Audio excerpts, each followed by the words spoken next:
পিলখানা হত্যাকাণ্ডে যেদিন ঘটেছিল, আমি সর্বপ্রথম আমাকে গুলিবিদ্ধ করা হয়।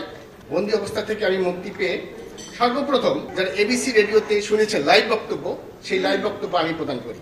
আমার কাছে ফোন আসে সবচেয়ে উঁচু মহল থেকে যে আর লাইভ বক্তব্য প্রদান করা যাবে না। সেদিন পিলখানা হত্যাকাণ্ডে যেদিন ঘটেছিল, সেদিন আমি দরবার হলে উপস্থিত ছিলাম। আমি সর্বপ্রথম আমাকে গুলিবিদ্ধ করা হয় এবং গুলি স্প্রিন্টার আমার গায়ে লাগে এবং সেখান থেকে আমাকে বন্দি করে রাখা হয়।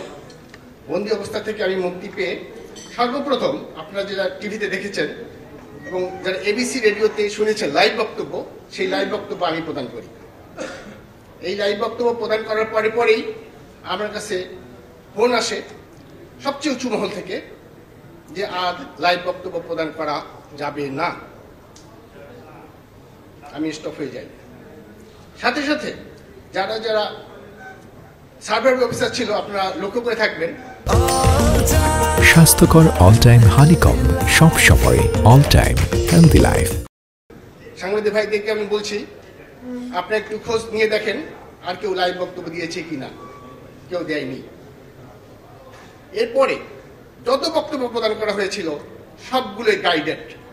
আমি দ্বিতীয়বার আবারও বলছি, আমার বক্তব্য প্রদান করার পরেই যত বক্তব্য সার্ভাইভ অফিসাররা দিয়েছে সবগুলোই গাইডেড।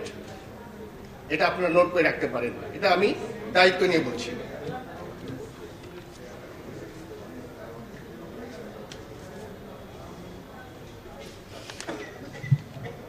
আমাকে জেডওসি হিসেবে পিডিআর হত্যাকাণ্ডের পূর্বেই পোস্টিং করা হয়েছিল রাজশাহীতে। আমার কাজের মূল্যায়ন করে আমাকে পোস্টিং করা হয়েছিল। আমি হত্যাকাণ্ডের পরেই RSU এর commanding officer colonel Atikuzzaman sir আমাকে জেডএসও থেকে নিয়ে এসে সেকেন্ড ম্যান হিসেবে RSU এর ইস্টার্ন ডেস্ক কমান্ডার হিসেবে দায়িত্ব পালন করতে বলেন। এই দায়িত্ব পালন করা অবস্থায় আমি অনেক তথ্য জেনেছি যা তদন্ত কমিশন আপনাদের কাজে লাগতে পারে। শুধু আমি না, এখানে অনেক সার্ভাইভড অফিসার আছে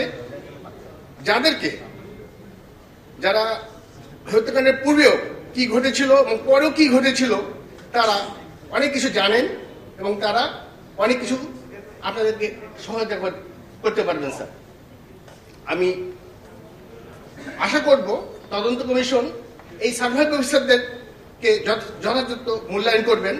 এই সার্ভাইভ অফিসারদেরকে ভাগ করে দেওয়া হয়েছে।